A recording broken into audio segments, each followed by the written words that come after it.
اعوذ باللہ من الشیطان الرجیم بسم اللہ الرحمن الرحیم الذین ان مکناہم فی الارض اقاموا الصلاة وآتوا الزکاة وامروا بالمعروف ونہوا عن المنکر وللہ عاقبۃ الامور۔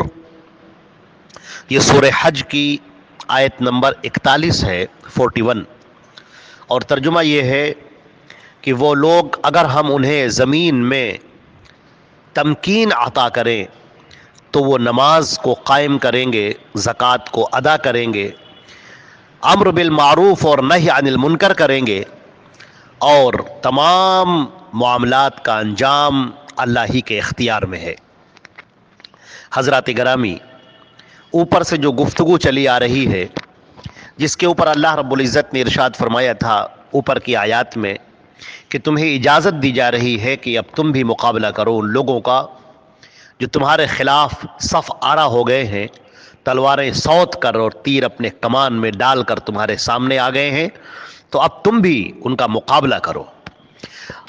اب یہ ساری باتیں بیان کرنے کے بعد اللہ رب العزت نے ایک بات ارشاد فرمائی جو اس پورے اسلام کو سمجھنے کا فلسفہ ہے، اس پورے جہاد کا جو فلسفہ ہے وہ آپ کی آنکھوں کے سامنے ہے۔ اللہ نے فرمایا کہ اگر ہم ان لوگوں کو زمین میں قوت اور طاقت عطا کریں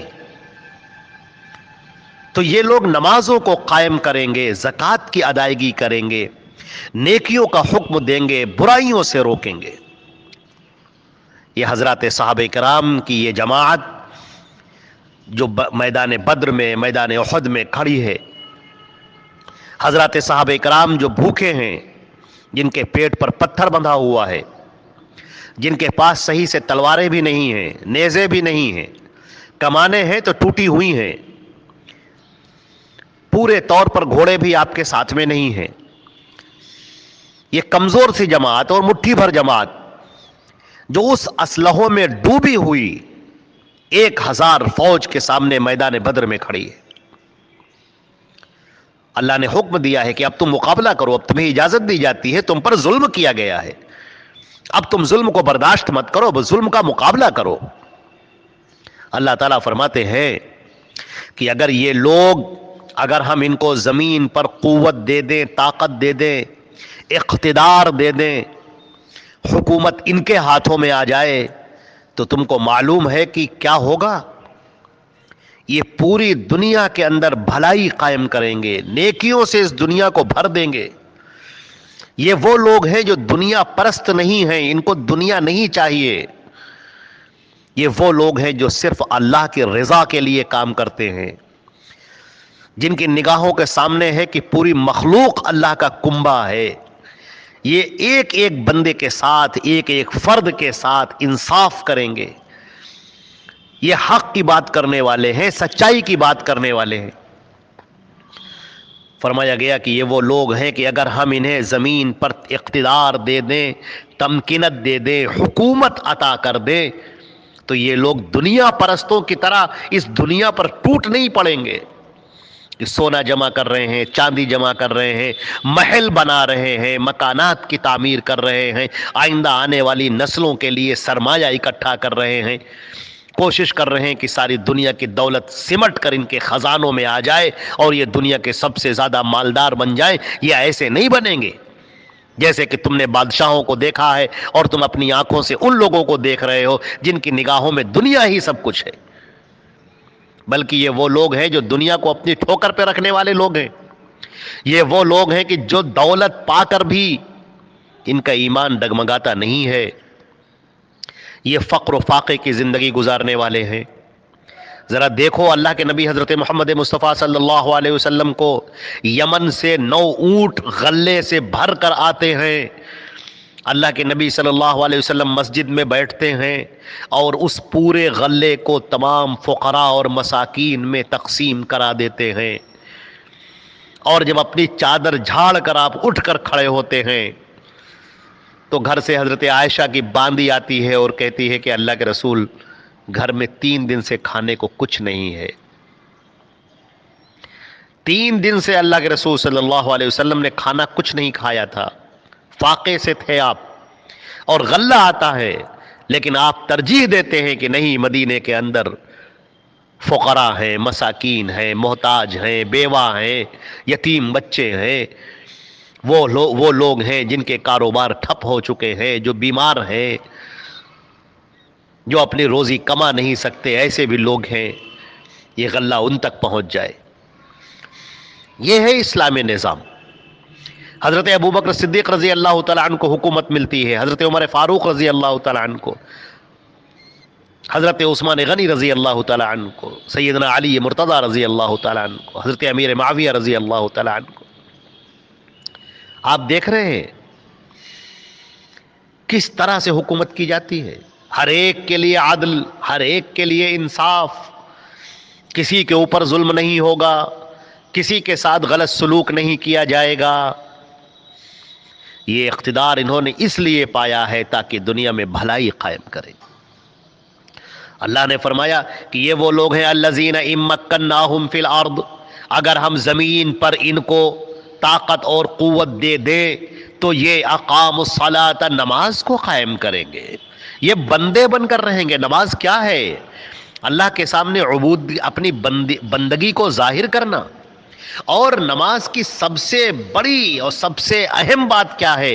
ان الصلاۃ تنہی عن الفحشاء والمنکر، نماز ہر قسم کی فحش کاموں سے، برائیوں سے، گندگی کے کاموں سے، غلط کاموں سے، گناہوں سے، برائیوں سے تمہیں روک دیتی۔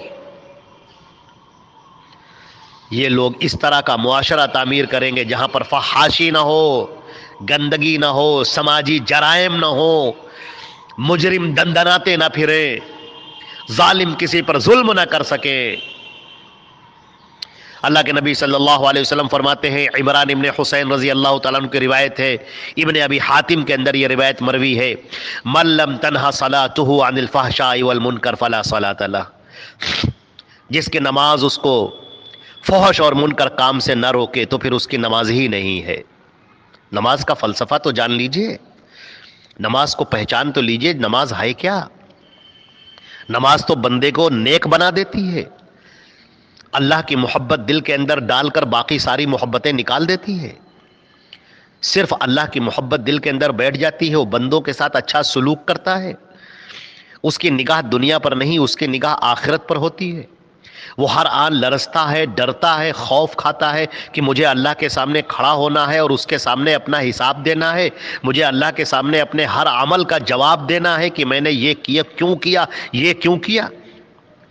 وہ کبھی کسی کے اوپر ظلم و ستم نہیں کرتا، وہ ہرگز دنیا کے اوپر ٹوٹ نہیں پڑتا بھوکے بھیڑیوں کی طرح، بلکہ وہ اس دنیا کے اندر حاصل اپنے اقتدار کو، اپنی حکومت کو، اپنی طاقت کو انصاف پہنچانے کا ذریعہ بناتا ہے۔